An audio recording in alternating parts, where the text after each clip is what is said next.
Wolfman is written and directed by Leigh Whannell. It comes from Blumhouse, the same writer and director and the company that did The Invisible Man.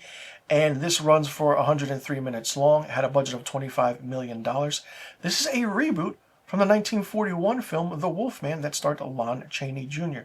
This film stars Christopher Abbott, Julia Garner, and it follows a man who seeks to protect himself and his family from a dangerous werewolf attack and at night during a full moon, but later he realizes that he's beginning to turn into the creature itself.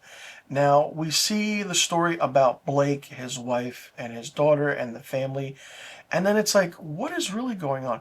But Blake relocates from San Francisco to Oregon, where he kind of inherits his childhood home after his father mysteriously just disappears.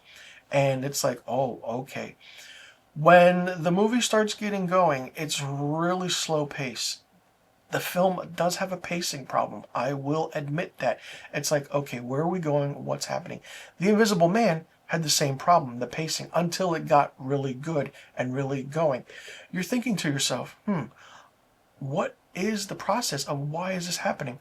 I will say Leigh Whannell, we know him. We know him well because he did the Saw franchise with James Wan, and then all of a sudden he's doing now the Universal monster movies, which then Universal had an interest in these because this was part of the Dark Universe, which was supposed to be a shared cinematic universe that starred with The Mummy in 2017 with Tom Cruise.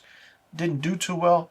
That stepped aside, and all of a sudden The Invisible Man in 2020 kind of rekindled Universal's interest in the monsters movie franchise. It's like, okay, The Invisible Man, Wolfman. All right, now where can we go?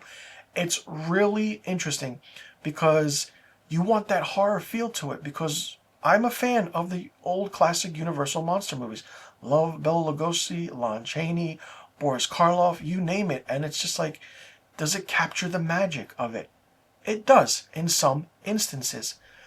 I went into this with very, very low expectations. And the reason being is because during Universal Horror Nights back in October of 2024, during Halloween, they released the look of the Wolfman. Full makeup and gear. It's like, what is going on? And then they released a transformation clip of the character turning into the wolf. And it's like, whoa, wait a minute. Why are we doing this? Why is Universal Pictures, the company that distributes the film, doing this? I guess it's just to get interest in going.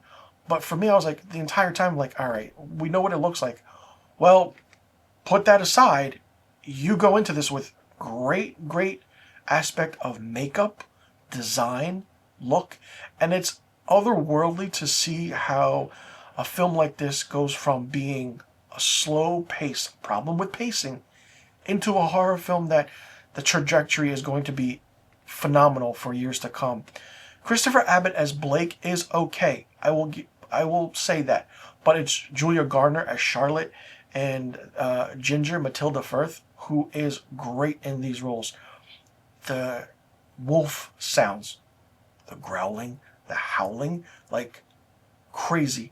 And then what some aspects of other werewolf films don't do, and what this did, is that as they're transforming, or as the main character's transforming, you see him go into the state of the werewolf. We see the perception of him.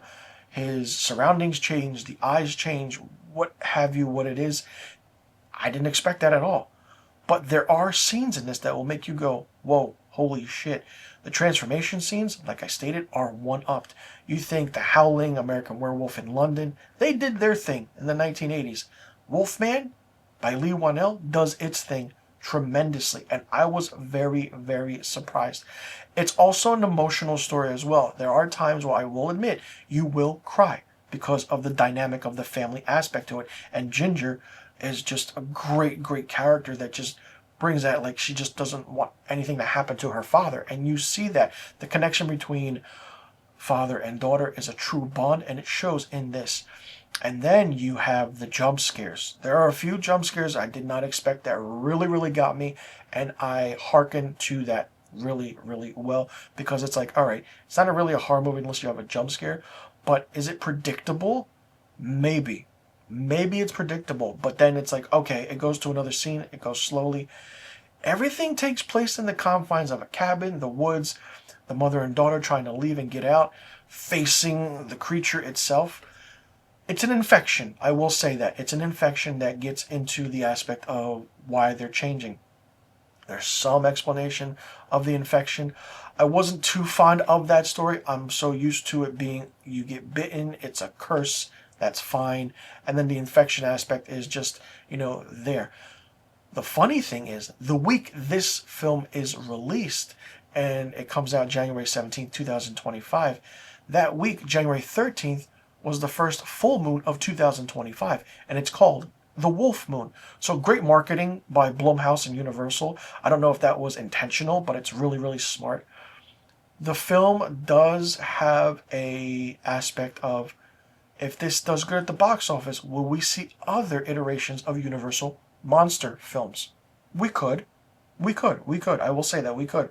But know how to do it well. You had the Invisible Man. Had a pacing problem. Fine.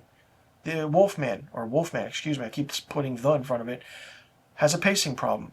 Leigh Whannell, great writer, just pick up the pace a little bit. Directing wise, great. Cinematography, fan-freaking-tastic. This was fun. The only thing was, the pacing problem. The music is fun too. And then it's like, whoa, okay. There are some that will love this film. There are some that won't like this film. But for me, for being a true Universal monster fan from the old films and seeing the trajectory and the aspect of how things have changed over the course of almost 80 plus to 90 years, it's really, really good. And what Universal has gone through the past 10 years to try and get a dark universe going, maybe Blumhouse and Universal have something on their hands.